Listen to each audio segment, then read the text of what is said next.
Well, welcome to In the Word this morning. We are in Jeremiah chapter 20 and looking at the chapter I titled Shoot the Messenger. Before we get into this, I just wanted to remind you that the purpose of In the Word and Theofaith is to get you, as the name says, in the Word, in the Bible. That is the place where the means that God uses to sanctify us. That's what Jesus said in John 17:17. He prayed that the Lord would sanctify us by the truth. Your word is truth, he says. So my goal is to get you in the Word. So this is not a daily devotional or even a short sermon, but really focused on being a guide to get you reading through God's Word. So how important that is. So here we are, Jeremiah 20, Shoot the Messenger. I've divided the chapter into three different sections. The first section is verses 1 through 2. 1 and 2, we see Jeremiah's punishment. Verses 3 through 6, the judgment on Peshur, and then the complaint of Jeremiah in verses 7 to 18. So that's kind of our outline of this chapter, kind of guide us through it today. What's happened here is that, of course, Jeremiah has pronounced a message of doom in verse 19. And the establishment, I guess we could say, the religious leaders are not enamored with this message that's come. So Peshur here, whose name means ease or deliverance is near. He's not the high priest, but he's kind of the chief of the temple police. And he rounds up Jeremiah and takes him to the temple courts where he's beaten and put in stock. So he's punished for this message of doom in chapter 19. They just won't believe it. They're rejecting it. He's not patriotic, I guess, because he's telling the truth. He's telling God's truth. So he beats Jeremiah and puts him in stocks in the Benjamin gate in the house of the Lord. Beginning in verse 3, then, we see the punishment that comes on Peshur for punishing a true prophet of God. So here we have the religious leaders, the people in charge, bringing judgment against one of God's two true prophets here. So Peshur in verse 3 is renamed. It says, the next day when Peshur released Jeremiah from the stocks, Jeremiah said to him, the Lord does not call your name Peshur, but in the ESV it says terror on every side. So he's renamed surrounded by terror, basically. Instead of deliverance is near, terror is around you. Verses 4 through 6 has a extensive description of what this terror that he's going to be immersed in consists of. He's going to see his friends slaughtered. Judah is going to fall to Babylon, and Judah will then be taken into exile. So they're going to be taken away from the land. The ultimate curse for Israel. While in Judah, in exile, Judah is going to be slaughtered. They're going to be abused while they're in exile. Judah's wealth will be taken away. And then it gets personal for Peshur himself. His family will be exiled. His whole family will be taken out of the land. Peshur himself will be exiled as well. He'll be taken from the land. Is going to die. Peshur himself is going to die in exile. And then Peshur and everyone who believed his false prophecy, and his false prophecy was essentially that Jeremiah was wrong. When a false prophet contradicts the word of the Lord, that's the essence of false prophecy.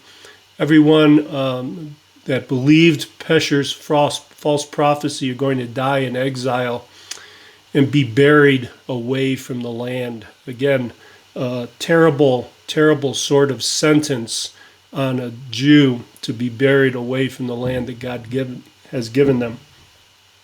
So this is the judgment on Peshur in verses 3 through 6. Certainly severe, and as we've talked about that before, God has sent them prophet after prophet, He's warned them in his word. They haven't heeded it. So God has kind of escalated the chastening until it's come to this very sad situation here. Verses 7 to 18, we see this very honest, very real, I guess real to life response from Jeremiah. Perhaps this is the prayer, a prayer of Jeremiah that he was praying while being beaten, while in stocks.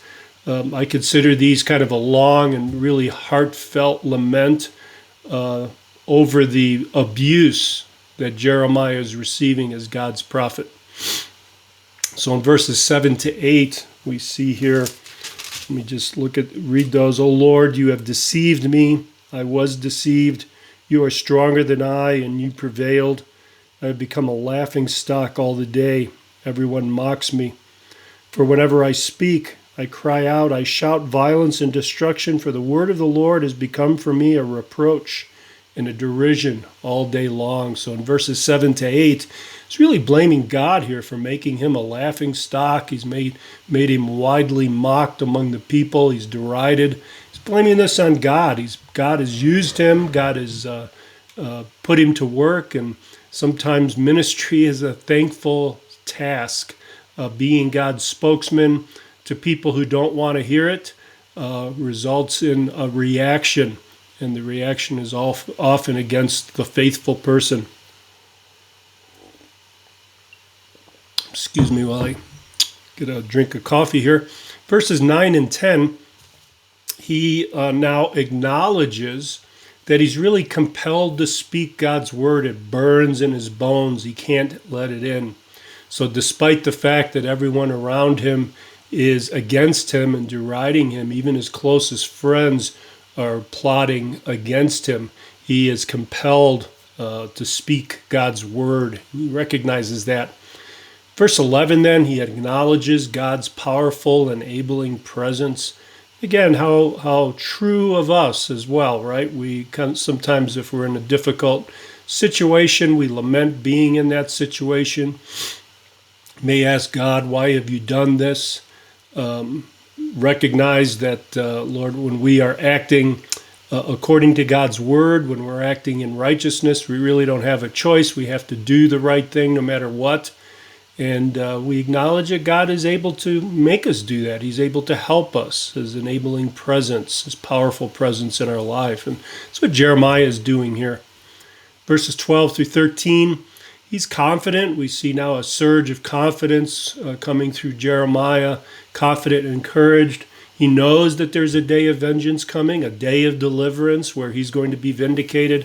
He's looking forward to that. He's confident in that, but still, he's in this very difficult situation. I mean, he's being beaten. He's in stocks, and this is all a result of doing God's will. So in verses 14 through 18, the chapter ends with him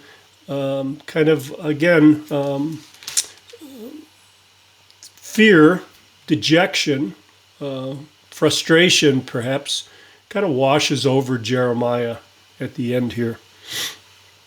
We'll see in chapter 21, we'll see next time how this message continues. And this time kind of projects ahead to the what I think to be the final siege.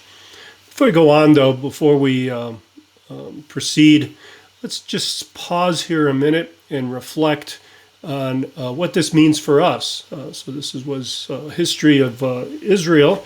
What does this mean for the church? Well, we can learn a couple things here to strengthen us, to prepare us. First is to be faithful to God's word. And obedient to his commands will often cause us to be facing abuse. Some of that abuse will become from even religious leaders and from our closest friends. We see this, this was Elijah's destiny. This was what happened to Isaiah. Of course, the Lord himself, Jesus himself, was opposed by the religious leaders of his day, even though he was God himself on earth. Could you imagine the change of theology those religious leaders had at their death, and facing Jesus and recognizing who he was, and their response of rejection to God himself as a religious leader. And of course, those who came after Jesus, Peter, Paul, all the apostles experienced this kind of rejection, being faithful and obedient to God's word. And brothers and sisters, that's often our fate, often our task as well, to stand firm in the face of opposition. The Lord will help us. The Lord, it'll be difficult, no doubt about that, but the Lord will help you to stand firm. So I ask you, as I pray for myself and those around me, to pray that the Lord would strengthen you as he did Jeremiah, to be faithful and obedient, even in the face, brothers and sisters, of criticism and derision. So stand firm in God's word. Allow his word to strengthen you and direct you and guide you. God bless you. Thank you again for watching in the word. Thank you for supporting. I do thank you for those who pray for this ministry, pray for me, as well as support the ministry financially. It means a lot to me, and I know several of you do, a lot of you do, so I appreciate that, and I don't take that for granted. So be in the Word, and we'll be in Jeremiah 21 next time. God bless you.